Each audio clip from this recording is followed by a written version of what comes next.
So there we were, driving in a Ferrari well in excess of 100 miles an hour on the highway, going the wrong way towards an active police investigation.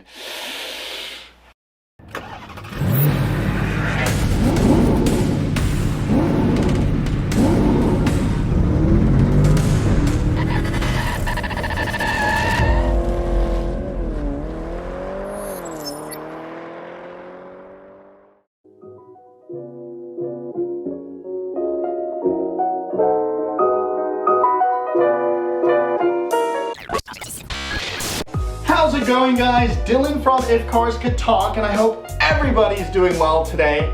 We are still in the midst of the corona crisis, which is exactly why I'm stuck in my personal garage in my fuzzy wuzzies. Also, this is a great opportunity to continue telling my crazy car stories, or should I say corona car stories. Regardless, this is going to be the maddest one I've ever told you guys, and I don't think VinWiki or anyone else can top it. Get ready, because this is, well, a bit wild, maybe illegal, but at least you're still sitting in your bed watching me, safe and sound.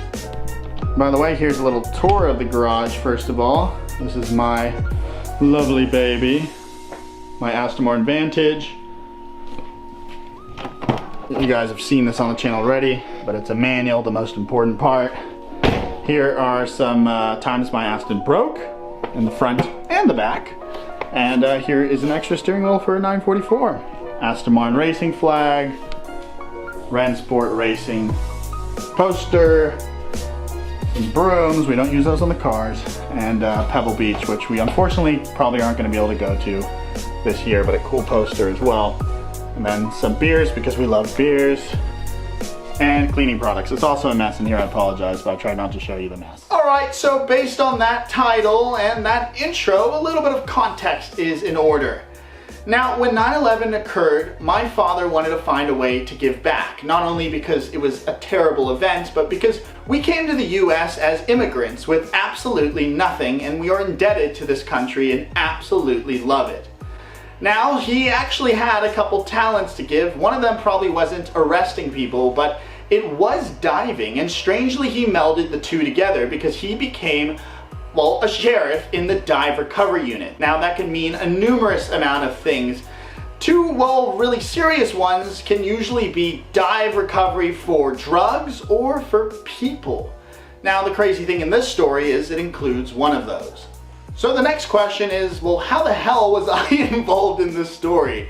And the main reason being is because, well, I happened to be in the car with my dad at the very time. He got the emergency distress page. Yeah, because back then we were doing pagers, and also back then my dad was a bit of a Ferrari collector. And when they called us, they said we have an emergency distress call because, well, a boat had just capsized.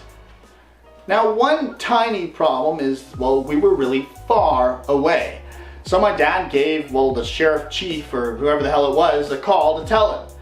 And he said, look, I'm really far away, what should I do? And the chief guy said, look, we need you here as quickly as possible for a couple of reasons. First of all, well, this is obviously an emergency and we want to recover everything as soon as possible.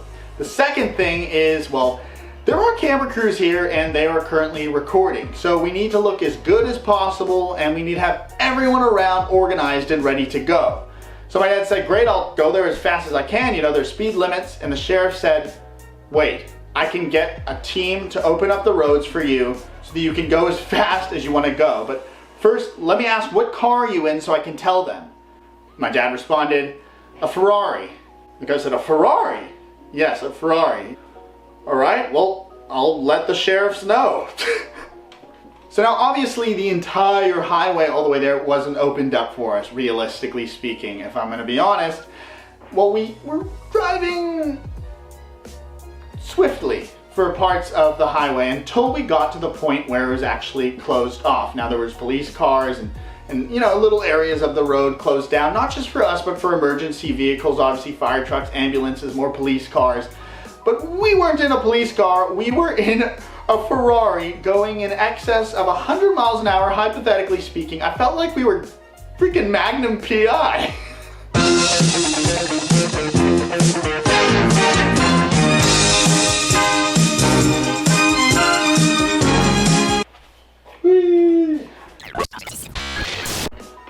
so we pull up and what are we greeted by? Cameras.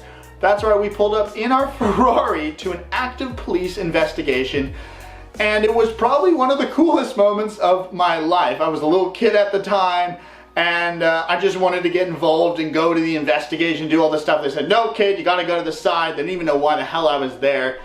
And well, my dad went one way and I went the other way. Now, as a quick note, obviously the highway was legally open. We did nothing wrong there. And well, I wasn't privy to anything. They put me in my own area.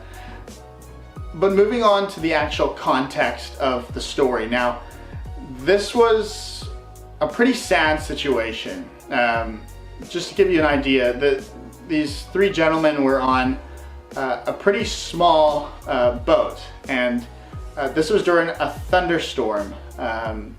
And they were told not to, you're not really supposed to whatsoever, cross during these types of conditions, let alone in the size boat they were in, let alone being in a boat that's aluminum because of the thunder and the lightning, and let alone not wearing life vests, and also let alone not being able to swim. All of those factors probably weren't on their side that day, and it's terrible for the loss that occurred.